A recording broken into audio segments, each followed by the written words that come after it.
Ah, já falei de mim, então não vou mais falar quem eu sou. Se você não me conhece, depois você pergunta aí. Mas uma das coisas que eu faço na minha vida é que eu sou missionária. Eu vivo para ensinar e explicar Deus e as coisas de Deus para as pessoas. E eu faço isso aqui na Comunidade Viva, eu faço isso em alguns relacionamentos que nós temos em Manaus, às vezes a gente faz isso no nosso prédio, eu e o meu marido Magno. Mas a minha profissão mesmo é levar essas verdades para o interior do estado. Então, eu vivo lá no interior fazendo viagens missionárias, eu caminho com pastores da selva mesmo, sabe? Pastores que vivem em lugares muito remotos mesmo, que não tem energia, não tem água encanada, cheio de carapanã. Essa semana eu cheguei de lá na quinta-feira, eu tomei meu primeiro contato com um potó. Fiquei tão orgulhosa. Porque imagina você passar 10 anos no Amazonas e nunca ver um potó. É uma missionária muito peba, né? Aí eu já tomei meu potó, já tomei ferrada de uma de bicho. E uma coisa interessante que aconteceu até na semana anterior à minha viagem é que eu saí de casa numa quarta-feira de manhã, antes de viajar, e tive reuniões naquele dia e tal, e a gente está no cenário que a gente está no Brasil hoje, onde os meios de notícia não conseguem nem dormir, porque a cada minuto é um flash diferente hoje no nosso país. E naquela quarta-feira eu saí de casa e fui para o trabalho, né? Fui fazer algumas coisas. Quando eu cheguei, a primeira notícia que eu vi foi: Lula foi preso. Aí eu, o quê? Sabe aquele choque, assim, né? Polícia Federal leva Lula. Eu passei o dia fora de casa e o Lula foi... Eu falei, não. E ali eu percebi o quanto as notícias e as mudanças do nosso país estão andando numa velocidade feroz. Aonde provavelmente quando a gente sair daqui, talvez a gente esteja com moeda errada, porque vai estar encruzado novos, entendeu? É possível, nunca se sabe.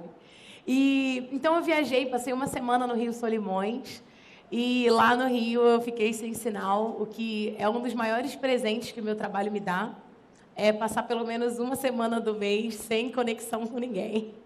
E é um período que eu posso pensar, eu posso orar mais calada, eu posso ler minha Bíblia sem... Porque agora eu leio a Bíblia no celular, né? Aí você está lendo a Bíblia, tem aqui, plim, plim, né? WhatsApp. Aí eu, calma aí que eu estou lendo a Bíblia, já vi a mensagem, né?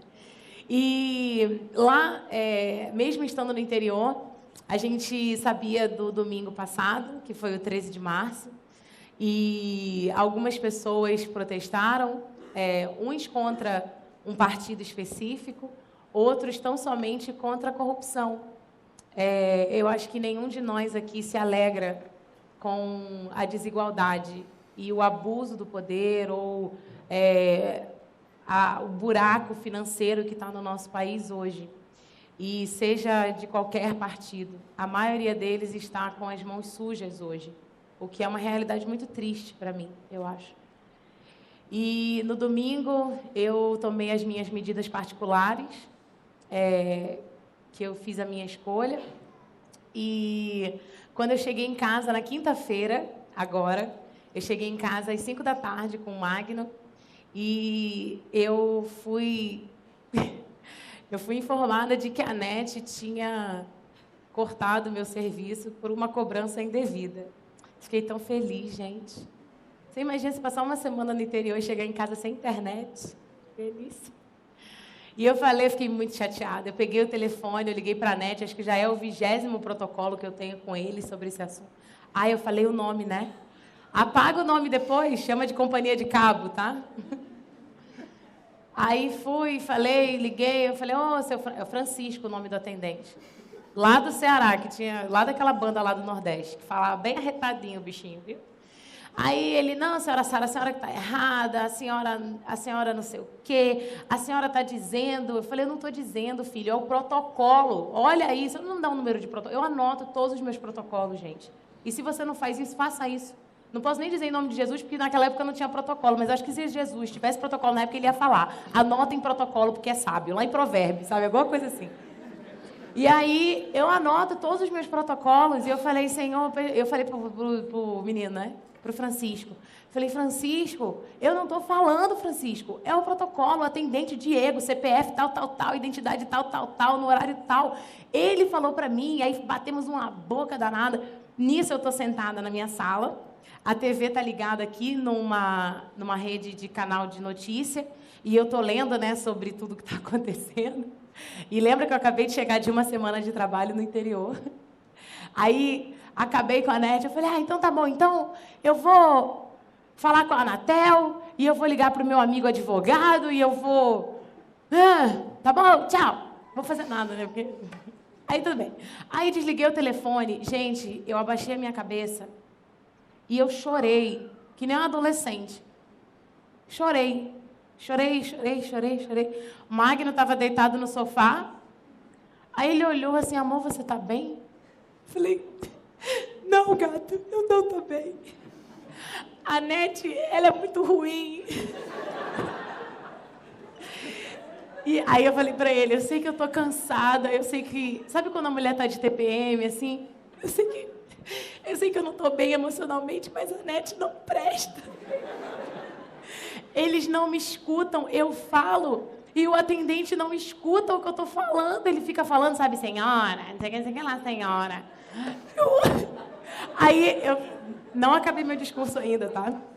Aí eu falei, amor, o Lula foi nomeado ministro do Brasil. E eu chorei, e eu não estou falando de partido aqui não, tá? Só estou falando da minha tristeza. E eu falei... Tudo no Brasil é tão difícil, amor. Eu chorei. Dá até vontade de chorar de novo. É sério, meu coração dói. E eu falei, por quê? Por quê? Por que lá nos Estados Unidos eu entro no Walmart e eu falo, esse copo aqui estava quebrado. O cara, tá bom, senhora, toma. Aqui eu vou na Bemol com nota, com tudo, e o cara fala, senhora, a gente não vai trocar de serviço, não. Aí eu estou dando um monte de nome. Vamos... Não publica essa mensagem. É sério, essa palestra. De verdade. Desculpa, gente. Imagina se o dono da Bemol está aqui. Mas já fica aí, anota aí. Eu amo a Bemol, gente. É pior que é verdade.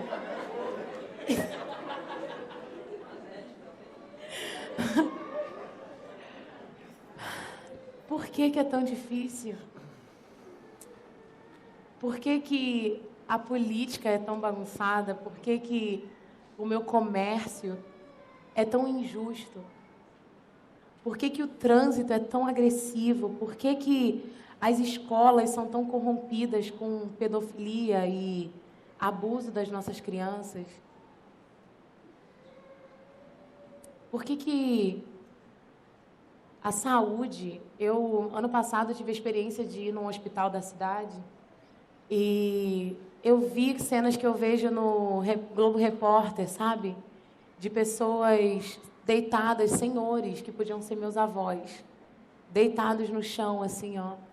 E uma enfermeira guerreira, que ganha pouco menos ou um pouco mais que você, tentando dar conta daquelas pessoas, porque não tem gaze. Isso entristece meu coração. Eu não consigo olhar para isso e entrar no Facebook e agir como se nada tivesse acontecendo. E eu quero abrir a Bíblia com vocês no livro de Neemias. E eu quero ler algumas passagens com vocês, Neemias 1. E sabe, tem uma parte de Neemias, lá no capítulo 4, em que as famílias estão migrando, né, de um lugar para o outro, ali naquele cenário de reconstrução dos muros de Jerusalém, e está uma confusão danada, e eu consigo ver num cenário onde uma cidade está completamente vulnerável e destruída, com falta de recurso, falta de segurança, principalmente, como aquele muro representava segurança para aquelas pessoas.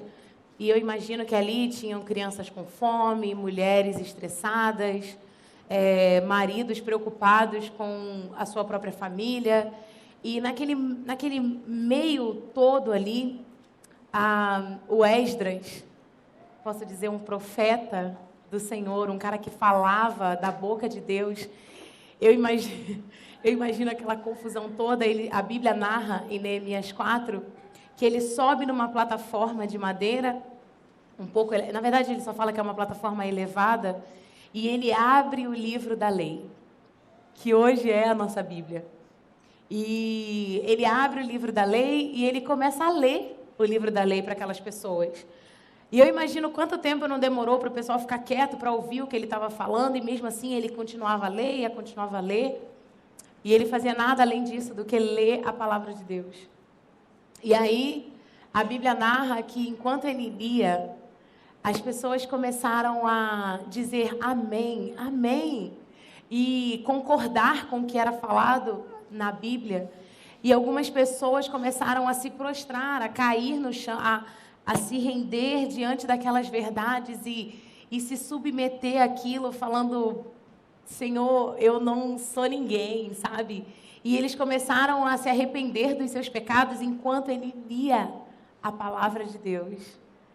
E aí chegou um momento em que Esdras ele começa a consolar aquelas pessoas. Ele fala: gente, calma, calma. Não é para vocês ficarem tristes, não. Eu só estou ensinando o que Deus estava falando para vocês. Eu só estou verbalizando alguns planos que Deus tem para vocês. Mas uma coisa que me chama a atenção no capítulo 4, e a gente não vai falar dele hoje, é que aquelas pessoas não precisavam de meia luz. Elas não precisaram de um teclado suave ou de uma voz mais mansa ou mais aflamada para reagirem à palavra de Deus, mas enquanto a verdade de Deus era lida, aquelas pessoas eram convencidas da verdade daquela palavra. E eu acho esse cenário um cenário glorioso. Porque eu vou falar para você que muitas vezes a gente olha para a Bíblia e a Bíblia não faz o menor sentido para a gente. Talvez você sente aqui na Comunidade Viva há mais de um ano e você sai inspirado porque as palestras aqui são normalmente boas, né? Que falam da nossa realidade, são palestras relevantes, mas a Bíblia não traz a menor convicção para o teu coração. Aí você fala: Sara, não sei fazer isso não. Eu entendo. Mas enquanto nós estamos aqui, nós não estamos só. Deus está aqui com a gente.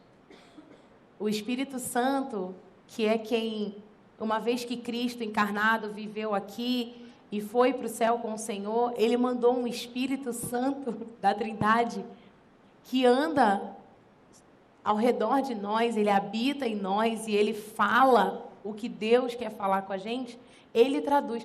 Alguém aqui lê Bíblia versão Almeida? Deixa eu ver você. Uau, muita gente. Gente, a Almeida é a prova real de que o Espírito Santo fala.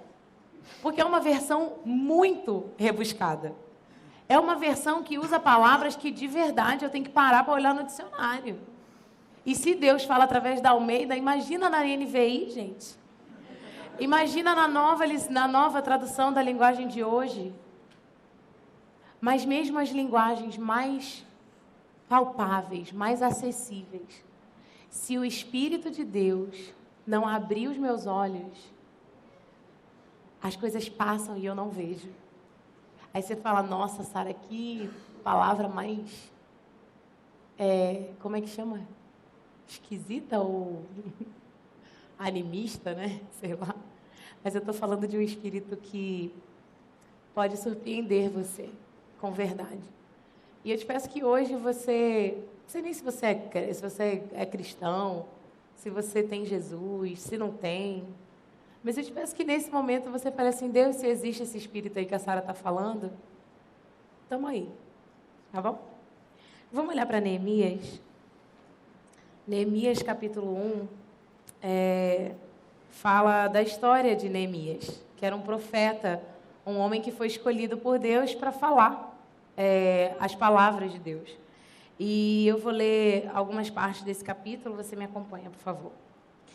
Palavras de Neemias, filho de Acalias.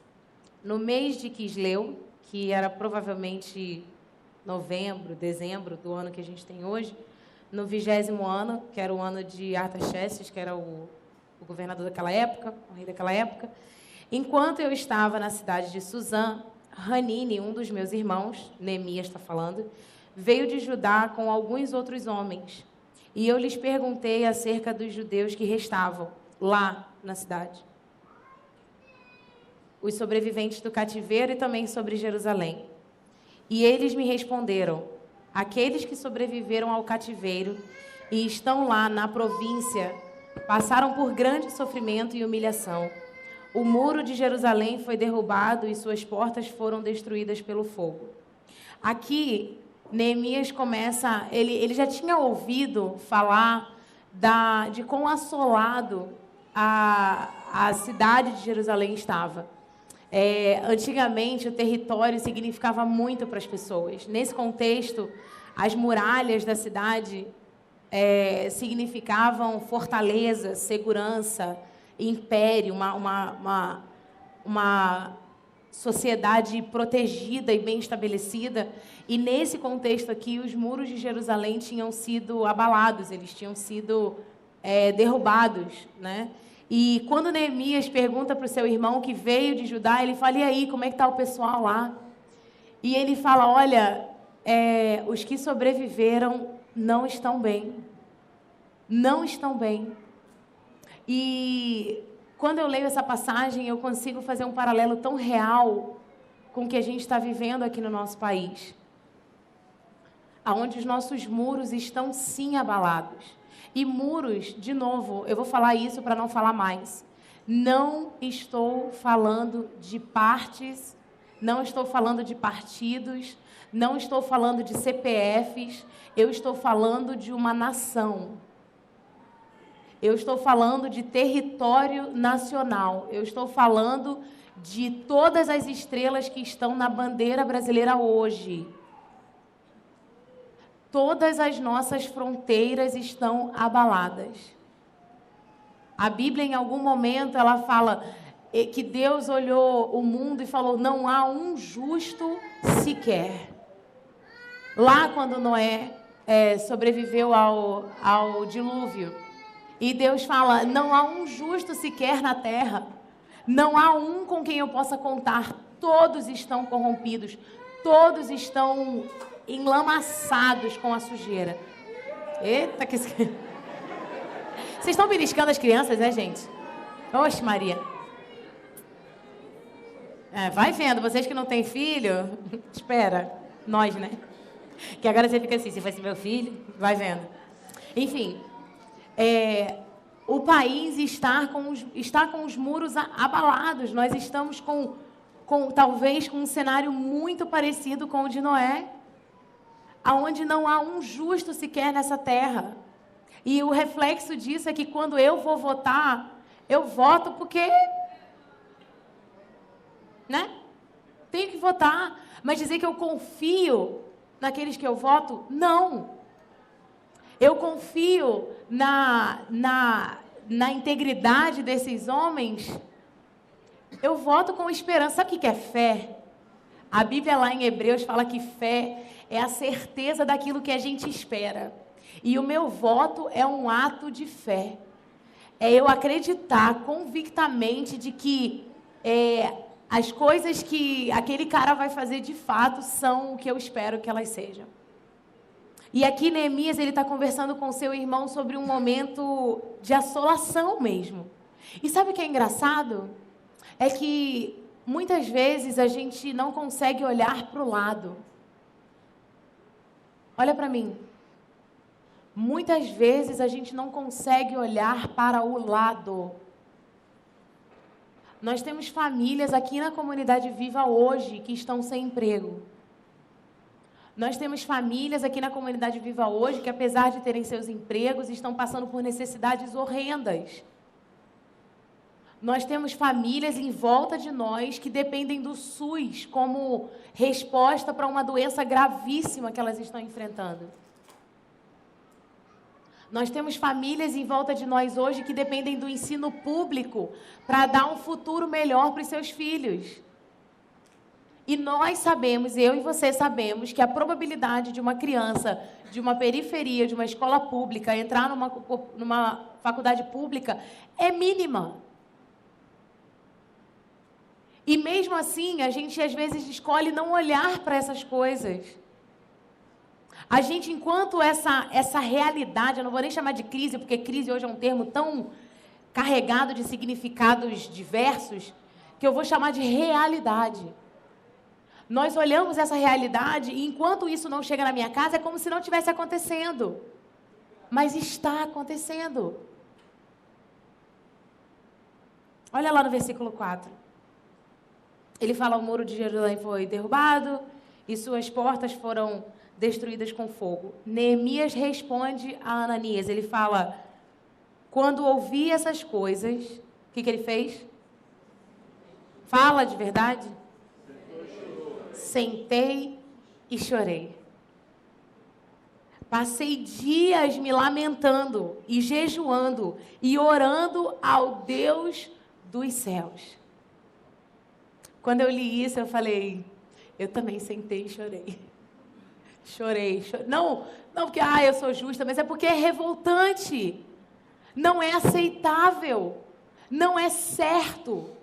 Não é bom. Não é o plano de Deus para o Brasil, não é plano de Deus para nenhuma nação que nós sejamos vítimas da nossa corrupção. Muito pelo contrário, Deus nos chama à integridade. Deus nos chama a caminhos justos. Deus nos chama a lugares onde, como Paulo diz, que eu me encontre incorruptível diante de Deus e dos homens. E posso falar uma coisa? Eu imagino Deus olhando não só para o Brasil, mas olhando para os Estados Unidos, olhando para o Estado Islâmico, para toda aquela realidade, e ele se lembrando que ele prometeu que ele não destruiria o mundo mais uma vez. Tem gente que vê o arco-íris, que Noé, quando Deus mandou o dilúvio, a terra foi varrida, todo homem que havia na terra foi banido da terra através dos dilúvios, e Noé começa a reconstruir a humanidade. E quando Deus recomeça com Noé, ele bota um arco-íris no céu. Vocês lembram disso? Bota um arco-íris no céu e ele fala: essa é a promessa da minha aliança, de que eu nunca mais vou destruir o mundo. Tem gente que olha para o arco-íris e fala: ai, que lindo! Plim, tira selfie com o arco-íris, né? Eu fico desesperada quando eu vejo um arco-íris. Porque aquele arco-íris, ele não é um lembrete só para mim, não. É um lembrete do Senhor para si mesmo, de que Ele não vai destruir a terra. E quando eu vejo um arco-íris, eu vejo Deus falando assim: que vontade. Ai, que vontade! Mas eu prometi que eu não vou. Eu prometi que eu vou lutar contra o mal, mas eu não vou destruir. Eu prometi que eu vou usar pessoas para influenciar a comunidade para o bem, mas eu não vou destruir. Eu prometi que eu vou colocar fé em homens como Noé para reconstruir a humanidade, mas eu não vou destruir esse povo mais uma vez. Eles vão ter que aprender. Eles vão ter que aprender o que é retidão. Eles vão ter que aprender o que é integridade, o que é justiça. E eu não vou desistir. Desculpa se eu arruinei seu arco-íris. Neemias chora diante dessa realidade. Então, disse, versículo ainda 5. Então disse: Senhor, Deus dos céus, Deus grande e temível, fiel à aliança, olha essa aliança de novo, e misericordioso com os que te amam e obedecem aos teus mandamentos. Que os teus ouvidos, Senhor, estejam atentos e os teus olhos estejam abertos. Enquanto eu leio, eu queria que você orasse isso. Para a oração que o teu servo está fazendo diante de ti, dia e noite em favor de teus servos, o povo de Israel. Olha essa parte. Confesso os pecados que nós, os israelitas, temos cometido contra ti.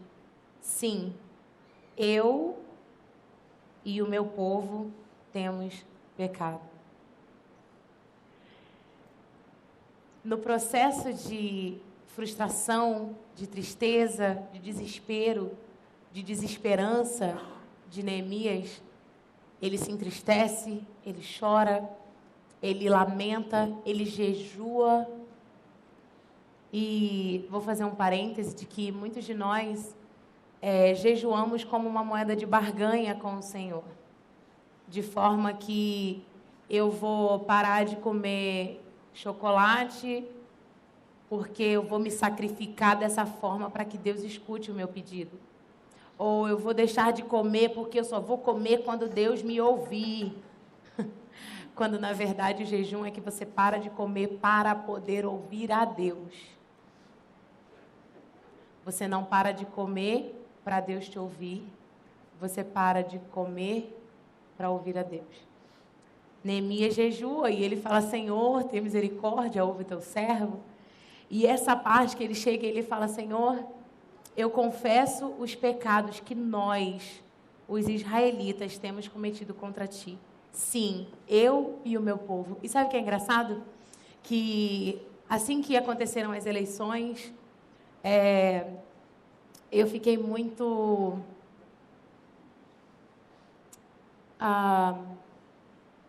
desesperançosa no processo político do Brasil. E eu me lembro que eu falava muito do governo. E não falava só de PT, não. Falava de Tucano, falava de todo mundo. Falava: esse povo, quando eles chegam no poder, eles esquecem quem botou eles no poder. Eles esquecem. Falava. E eu estava muito revoltada. Falei até para o Magno, eu falei: amor, eu estou muito desesperançosa. Eu não estou mais acreditando no Brasil e eu sou a rainha da alegria, sabe? Da esperança, do positivismo. Vai dar tudo certo, eu tenho fé que vai mudar. E eu estava assim, não acho que vai. E aí um dia, nesse mesmo período em que eu estava falando muito, eu estava indo para o treino de manhã, era umas 6h45 da manhã. E aí, no Dom Pedro, ali naquele cruzamento do La Salle, você tem que ir lá na frente, né, para fazer aquela voltinha lá perto do Hortifruti. Porque virar direitinho é errado, é proibido. E eu de manhã, atrasada para o treino, porque eu não sou uma pessoa da manhã, então só para ir para o treino de manhã, gente, já é uma obra de Deus na minha vida. Aí eu, 6h45, tá indo para o treino, é porque o negócio está muito sério. E ali eu virei à esquerda, aonde eu não poderia virar. E naquele momento, no meu coração, Deus falou para mim assim: você quer falar de quem?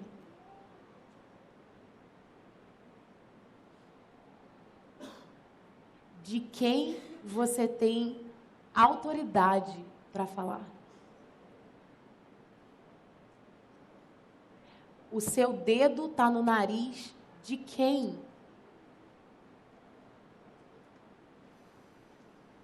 E eu fiquei quieta. Tento não mais fazer aquela curvinha.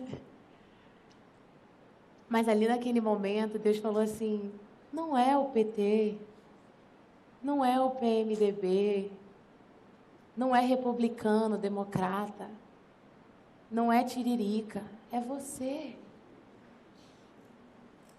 Quando Neemias fala assim, eu e eles temos pecados, é porque ele não vai lá em quem derrubou a muralha primeiro, não. Ele poderia fazer uma passeata, 6 milhões de israelitas e judeus na rua. De volta o muro, tá, de volta o muro, tá, constrói o muro, tá, nada. Neemias vai no joelho e fala: eu estou errando contra o Senhor. Anteontem eu estava numa palestra com o pastor Sérgio Horta, um pastor presbiteriano aqui da nossa cidade. Muito querido, quanta sabedoria aquele homem tem. E aí o pastor estava pregando e ele falou que um dia ele acordou muito atordoado. Ele acordou com o coração pesado, com uma sensação de que o mundo estava em perigo, de que o mundo estava em risco. E ele, naquele mesmo momento em que ele acordou, ele começou a orar. E ele falou: Senhor, cuida do mundo hoje, porque o mundo está em risco. O mundo está em perigo, porque eu acordei hoje. E enquanto eu estiver acordado, o mundo está em risco. Porque eu vou sair desse quarto e eu vou falar com a minha esposa, e se ela me der uma olhada diferente, talvez ela esteja em risco. Porque eu vou sair no trânsito e eu sei como eu sou, e talvez o motorista que estiver do lado estará em risco de acabar com o seu dia pelo que eu vou dizer para ele no trânsito hoje. O mundo está em risco porque eu sei que algumas pessoas vão sentar comigo hoje em aconselhamento e elas não têm ideia de quanta besteira eu posso falar para elas hoje. Essas pessoas estão em risco porque eu acordei hoje. A gente não presta.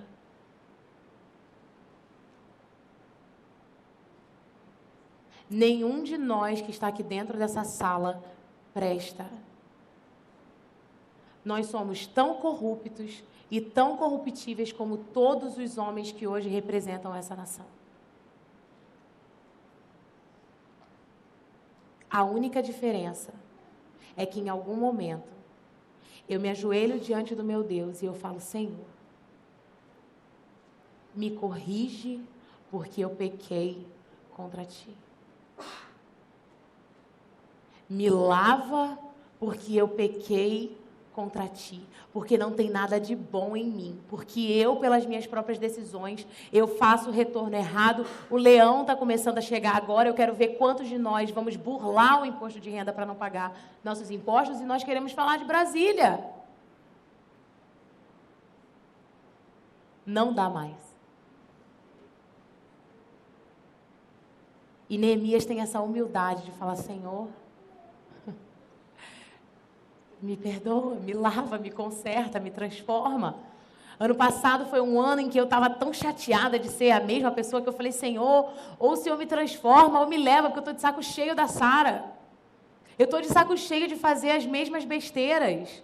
Eu estou de saco cheio de sempre fazer cometer os mesmos erros. Se o Senhor não transformar minha vida, people, a gente não tem esperança. Mas não pense que você é justo.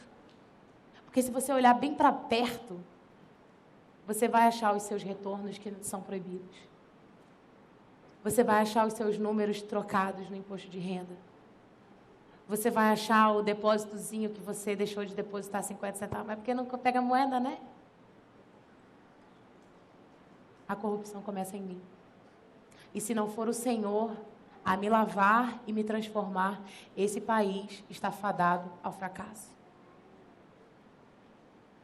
Aí ele continua falando, no versículo 7, agimos de forma corrupta. Olha esse termo. Agimos de forma corrupta e vergonhosa contra Ti.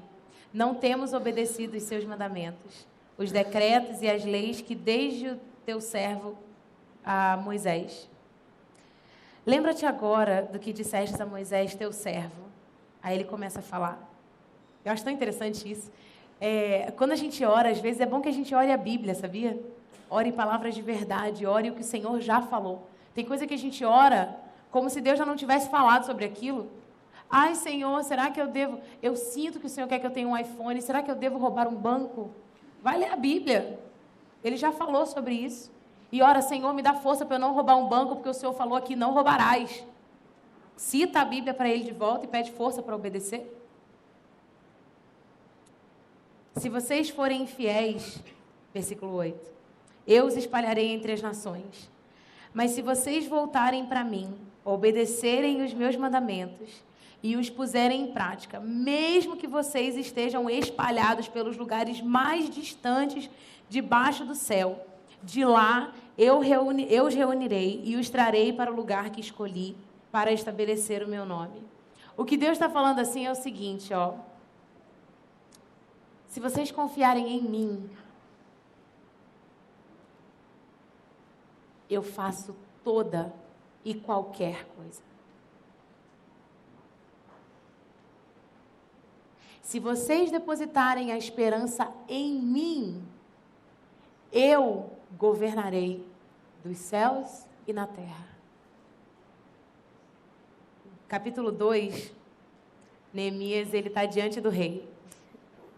E Neemias era o copeiro do rei, ele servia o rei. E nessa manhã, ele tem um encontro com o rei. Ah, e uma coisa importante. Bem, vamos ler, vai. Não quero falar, quero ler. Está aí no capítulo 2, seguiu? Está acordado? Sim? Fica aí. No mês de Nissan, que é aproximadamente abril, maio. Lembra que aquilo aconteceu em novembro, dezembro, a gente já está em abril. Que Neemias está orando, jejuando, lamentando e orando, pedindo perdão pelos seus pecados, trabalhando em si mesmo. No mês de Nissan, no 20º ano do rei Artaxerxes, na hora de servir-lhe o vinho, levei-o ao rei. Nunca antes eu tinha estado triste na presença dele. Por isso o rei me perguntou: por que o seu rosto parece tão triste se você não está doente? Essa tristeza só pode ser do coração. Com muito medo, porque Neemias sabia que ele podia ser degolado se ele dissesse alguma coisa que o rei não se agradasse, eu disse ao rei: que o rei viva para sempre. Como não estaria triste o meu rosto se a cidade em que estão sepultados os meus pais está em ruínas e as suas portas foram destruídas pelo fogo? Como que eu não estaria com o meu rosto amargo e um gosto ruim nos meus lábios, se eu sei que tem pessoas padecendo enquanto eu estou aqui servindo o Senhor? E eu imagino que, cara, Neemias estava ao lado do rei. Você imagina quanta comida. E não era comidinha, não. Eram as melhores comidas do reino. Eram os banquetes mais excelentes, era pomposo, com mesas grandiosas, riquezas. Talvez ele vendo o rei e a sua rainha vestidos de roupas que custam mais caro do que o muro inteiro de Jerusalém. E você imagina aquele homem convivendo com a realidade da dor da net e do... né? Imagina aquele homem vivendo aquilo e, ao mesmo tempo, ver tanta riqueza, tanta fartura e uma realidade quase que ilusória, porque o que se vivia ali não era a realidade do mundo. E posso dizer uma coisa, talvez o que você esteja vivendo na sua casa hoje não seja a realidade do mundo. Lembra que nós falamos do paralelo, que tem pessoas que estão, sim, sendo assoladas por esse tempo. E o engraçado é que Neemias aqui, ele me mostra que ele fica bravo naquele momento, como eu talvez tive aquele momento ali com as minhas questões. Mas no dia seguinte eu já estava comendo com meu marido e rindo e brincando. E às vezes a gente olha um noticiário na TV ou então olha uma cena no sinal que fere o nosso coração, que dá indignação momentânea. E a partir do momento que eu abro meu celular e eu abro meu Facebook e uma foto de uma menina fit, eu esqueço da realidade desse mundo. E o que Neemias está mostrando para a gente aqui é que mesmo não podendo fazer nada naquele período, aquela angústia, aquela indignação, aquela revolta estavam dentro do coração dele. A primeira vez que o rei falou: por que você está assim? Ele poderia falar: porque eu não estou legal. Mas ele estava esperando, é como se Neemias estivesse esperando a oportunidade de fazer diferente. Um dia eu vou ter a oportunidade de mudar esse cenário. E uma vez que o rei pergunta para Neemias, ele fala: opa, que bom que você perguntou, é porque o meu povo está passando perrengue. Viva o rei, né? Porque tinha que acabar com decência e ordem. Quantos de nós temos olhado para situações que dão angústia no nosso coração e a gente fica anestesiado na tela dos nossos celulares? Quantos de nós sentimos revolta no domingo à tarde e na segunda-feira à noite a gente está no cinema comendo pipoca e esquecemos completamente do cenário em que nós estamos vivendo? Sara, você está dizendo que eu devo viver em revolta e tristeza? Não. Mas eu estou dizendo que essa é uma luta que não acabou. E que enquanto Deus não transformar a minha vida e a sua vida e a vida dos que estão à nossa volta, não haverá sossego. Você entende isso? É só isso que eu estou falando. Que essa revolta, ela precisa me impulsionar para buscar o Senhor. para buscar arrependimento, para buscar renovo, para buscar transformação da minha vida e sim influenciar a vida das pessoas que estão à minha volta. Daí, o rei disse: o que você gostaria de me pedir? No versículo 4. Então, eu orei ao Deus dos céus e respondi ao rei: se for do seu agrado, e se o seu servo puder contar com a sua benevolência, que ele me deixe ir à cidade onde meus pais estão enterrados, em Judá, para que eu possa reconstruí-la. Então o rei, estando presente, a rainha sentada ao seu lado, perguntou-me: quanto tempo vai levar essa viagem, Neemias? Quando você voltará? Aí marquei um prazo com o rei e ele concordou. E olha só que interessante. A seguir, acrescentei. Aqui o rei já não está perguntando mais, ele já está mais folgado. Ele fala: se for do seu agrado, rei, eu poderia levar cartas do rei aos governadores do Trans-Eufrates, para que me deixem passar até chegar a Judá. E também uma carta para Asaf, guarda da floresta do rei, para que me forneça madeira para as portas da cidadela que fica junto ao templo, para os muros da cidade e para a residência que irei ocupar. Visto que a bondosa mão de Deus estava sobre mim, o rei atendeu os meus pedidos. Olha que processo interessante. Que Neemias, ele diante da crise nacional que estava se vivendo ali, em volta de Jerusalém, ele sente a dor do outro, ele sente a tristeza do outro. Eu posso falar uma coisa para você? A gente está vivendo num tempo onde a gente não quer lidar com a angústia.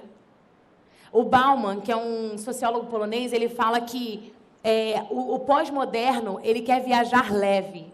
A gente não quer, tudo que começa a adicionar peso em mim, eu começo a largar pelo caminho, eu começo a me desfazer. Se é um relacionamento, você está demais para mim, amor, não quero mais. Você já me fez feliz, agora você só me dá por reação. Eu nasci para ser feliz, eu quero ser livre, eu quero ser, sabe? E aí você larga o seu marido, você larga o seu namorado, você larga a sua faculdade, filho, porque seu professor é chato.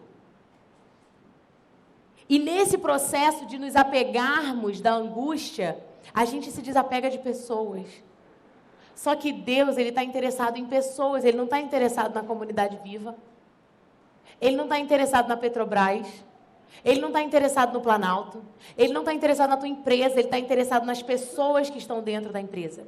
Ele está interessado nas pessoas que estão dentro da tua casa. Ele está interessado nas pessoas que estão no Planalto. E Neemias, quando ele tem essa dor, é porque ele se importa com pessoas. E talvez vocês falem assim: Sara, mas eu não consigo ser assim. Vai orar. Tem uma oração que crente faz muito, que fala assim: me dá um coração igual ao teu. Não fala, gente? Senhor, faz eu sentir o que o Senhor sente. Faz eu olhar o que o Senhor olha. Começa a orar essas coisas para ver se Deus não te mostra. Começa a orar essas coisas para ver se Deus não começa a martelar teu coração com realidades que muitas vezes eu não consigo suportar. E Neemias tem esse momento de tristeza. Mas ele também, durante meses, ele ora, ele busca o Senhor, ele fala: Deus, se há alguma coisa em mim que precisa ser mudada, muda. Perdoa o meu pecado, me lava, lava o meu povo. Ele não se preocupa só consigo, ele fala: lava a comunidade viva, que esse ano, olha para mim, que esse ano seja um ano de integridade integral. Pode integridade integral? Pode? Fala se pode. Pronto. Integridade total. Integral da comunidade viva, onde todos nós aqui seremos íntegros em tudo que nós fizermos. É o que Neemias está orando aqui. Quando você ora pedindo perdão por pecado, você não está pedindo: Senhor, me lava para eu fazer de novo, não. Lava a mim, lava o meu povo e me faz melhor. Mas aí ele também, quando ele tem oportunidade, ele fala assim: beleza, eu vou precisar anota aí, rei, uma carta, porque eu vou ter que passar na fronteira. E eu preciso de madeira. Quem é que pensa em madeira numa situação daquela? Neemias já sabia o que ele queria fazer. E talvez eu e você precisemos começar a arregaçar as nossas mangas, pegar as nossas cartas, pegarmos a nossa madeira e começarmos a reconstruir os nossos muros. Oramos sim, para que o Planalto, para que a República, para que o Brasil, sim, mas eu vou botar a minha tábua. porque é minha responsabilidade. Eu, em julho, e eu vou terminar com isso, em julho, eu conheci o pastor Antônio Carlos Costa. Alguém já ouviu falar dele? Beleza, 1, 2, são presbiterianos, né? Pronto, amém, né? Os primos aí, ó. O pastor Antônio Carlos Costa é um pastor presbiteriano e ele estava num congresso em Campo Grande falando pra gente.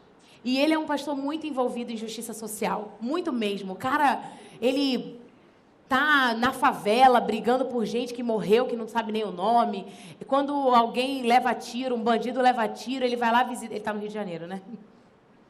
Só para constar. Quando um bandido leva tiro na favela, ele vai lá na favela e ora com aquela família. E a igreja dele, naquele período do desaparecimento de um cara da favela, não sei se foi exatamente o Amarildo, mas eles foram para a rua e fizeram protesto na frente da mídia por causa de uma vida. Então, ele é um cara, assim, muito engajado, não só com o evangelho, mas também com justiça social. E eu me lembro que naquela manhã eu estava ouvindo aquele cara, e ele é um cara alto, grisalho, desses, assim, que não, só toma banho mesmo, sabe, né? Muito vaidoso.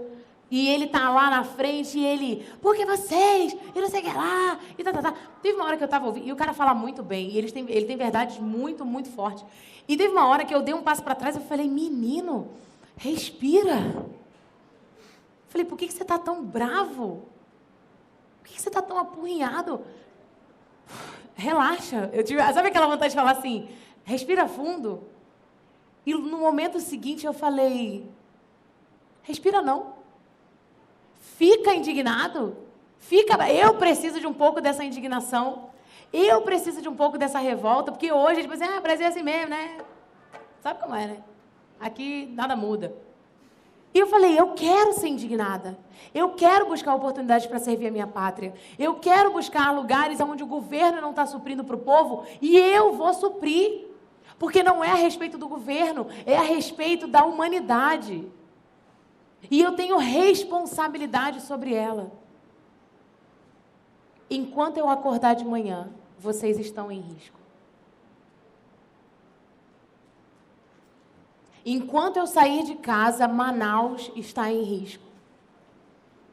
Mas tenham certeza do meu compromisso diante de Deus, de que Ele me transforme.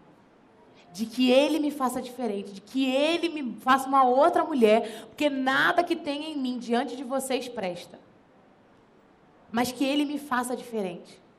E enquanto Ele está me fazendo diferente, que eu mobilize para que os muros de Manaus, para que os muros do Brasil sejam sim reconstruídos.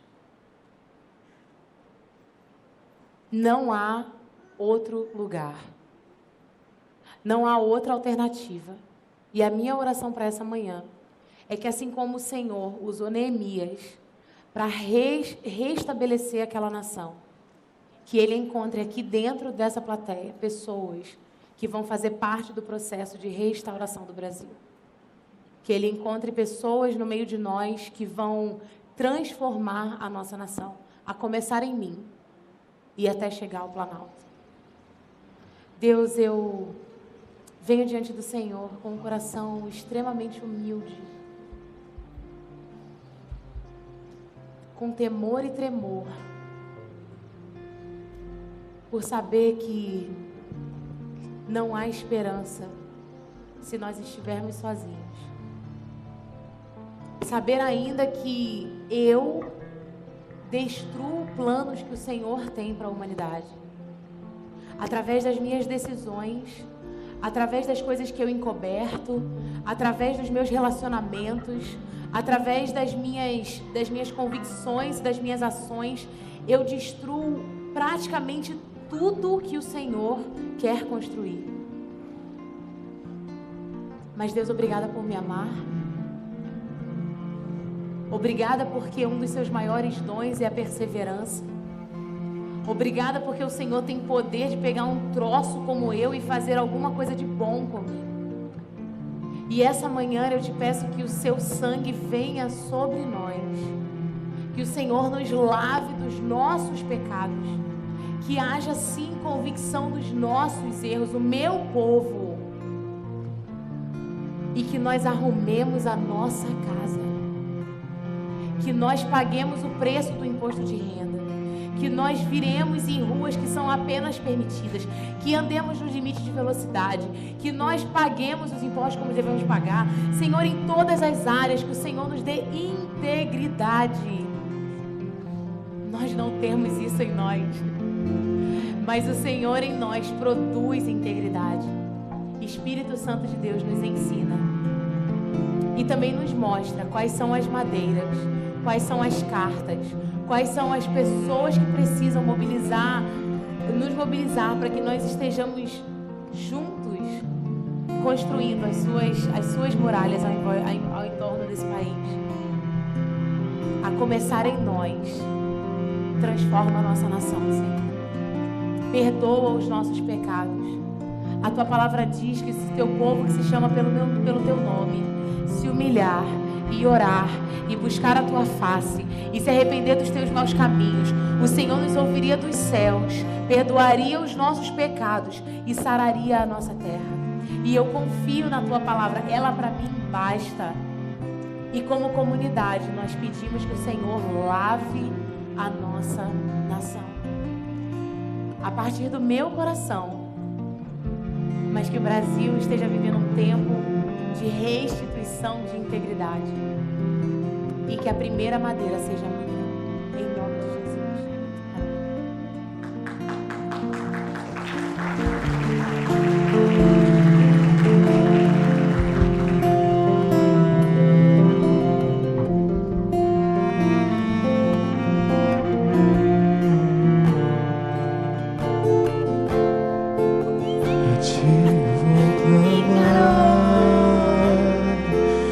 Tudo vem de ti e tudo está em ti. Por ti vou caminhar, tu és a direção, vou só me guiar. Tudo pode passar,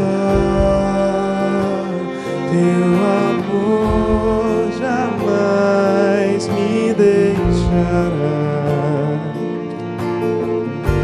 Sempre há de existir nova manhã preparado pra mim.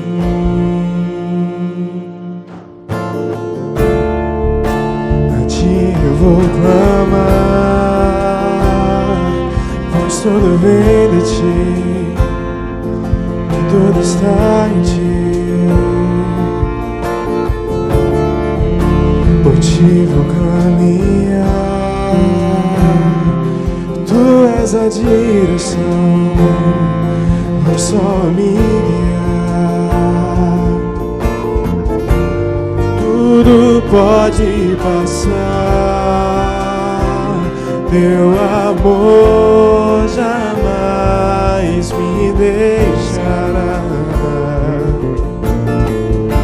Sempre há de existir nova manhã preparado pra mim.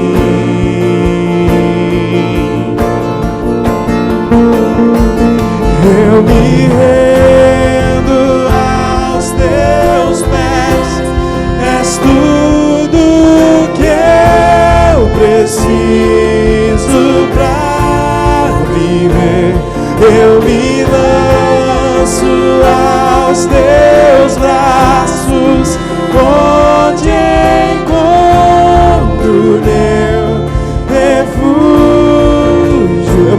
Eu me rendo aos teus pés, és tudo que eu preciso pra viver.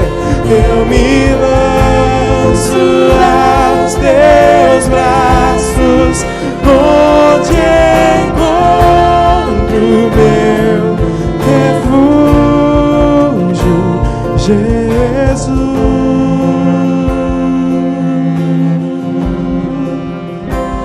Eis-me aqui, oh, oh, oh.